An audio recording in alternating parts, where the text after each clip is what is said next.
when I received this dream, to kind of skip ahead just a moment, I was not a Christian. I wasn't saved. I hadn't read really much of the Bible whatsoever, except a few passages on Sunday in church. We had a few passages that we would read occasionally. And in high school I read the Gospel of John. So I wasn't in a place where I knew what was happening in this dream. And this disturbed me greatly. And so you'll see tonight as this begins to unfold that God is an amazing God as to why He would reveal something to someone that knew nothing at all. And so I'm going to kind of ask you, try to put yourself in that place tonight, realizing that don't sit in here tonight for long as you're hearing the dream, knowing what you know right now, but try to put yourself, so to speak, in a place where you didn't know any of this, and it was being revealed to you in such a way that it was the first time that you ever saw or heard such things uttered. Just as soon as I fell into sleep, this dream began to start. It started with a very, very, very loud noise. The best description that I can give to you would be to tell you it sounded like a car horn from the 70s. How many remember what car horns sounded like in the 70s? They were very loud horns in those days. Or now they're just kind of a little beep, beep, beep, beep kind of horn. But in those days, I mean, if you really laid on the horn, they were loud. This kind of sounded like that, except for it was extremely loud. Very ear-piercing, and it lasted for a long period of time, kind of like a stuck horn. Has anyone ever heard a stuck horn? Yeah. It was very similar to that. Right at that moment of hearing this, I was given the ability, again, I'll share with you some things that seem to be very chronological in how this dream worked out, and yet in some places I can't tell you specific time frames because it was almost as though I was interjected into different situations without the understanding of time moving along. Some things were just very panoramic. It was just a wide, big picture that I saw. But at this point of the dream, I was given the opportunity to see kind of from the heavens looking down on the earth. And what I saw was that I was able to see, the globe was kind of out here like this, and I was able to see very clearly many cemeteries and graveyards.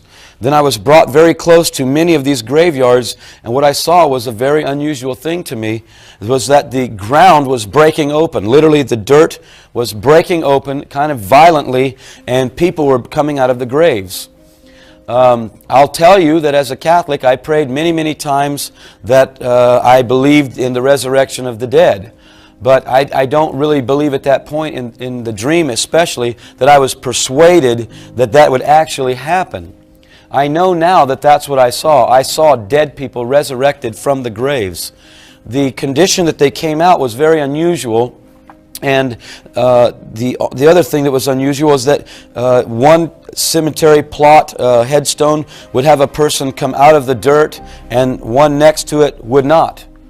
It seemed to be kind of a not just random, but kind of a categorized launching, so to speak, of these people out of the dirt.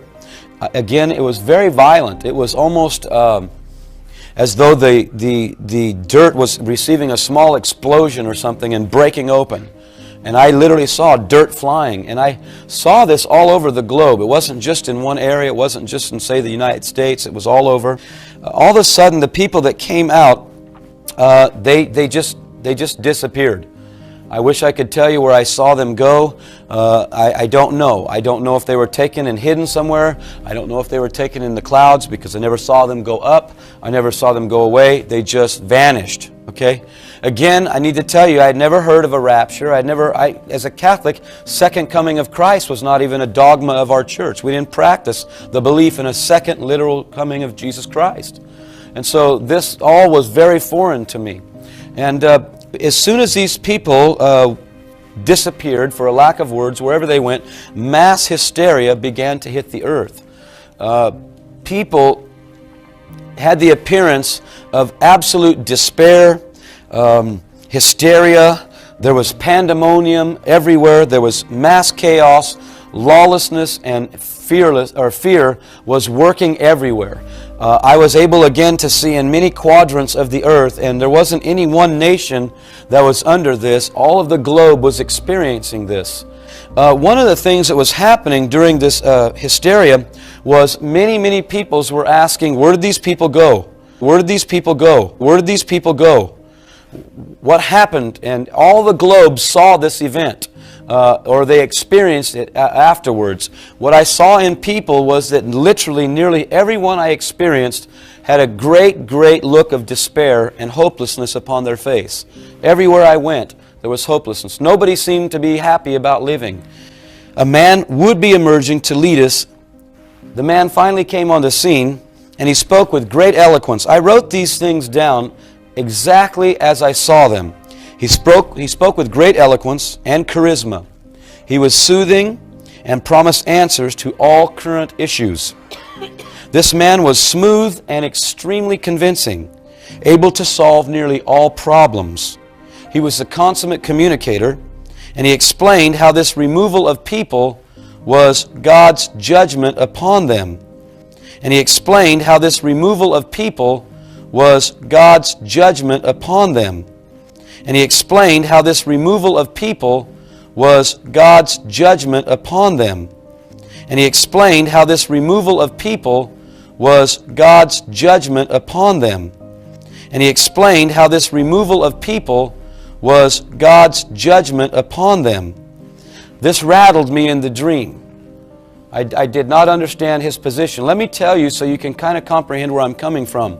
Not being a born-again Christian in the dream, when this man spoke, it began to convince me. It began to pull me in to the messages. I don't know if any of you have seen old films of Adolf Hitler speaking to the masses, but he had a demonic charisma about him that would literally pull the masses to him.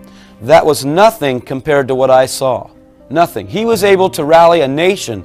This individual was rallying the globe. Babies were being abandoned just about everywhere. Almost on every street corner were babies abandoned, left in their little baby seats or their baby baskets.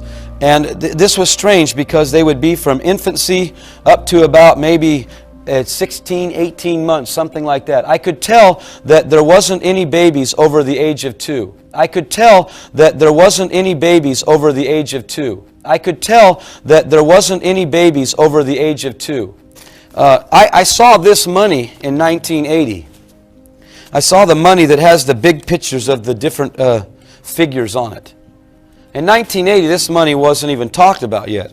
Another thing I saw shortly after this money was that the picture of the individual moved over a little bit, and there was a blank space on here.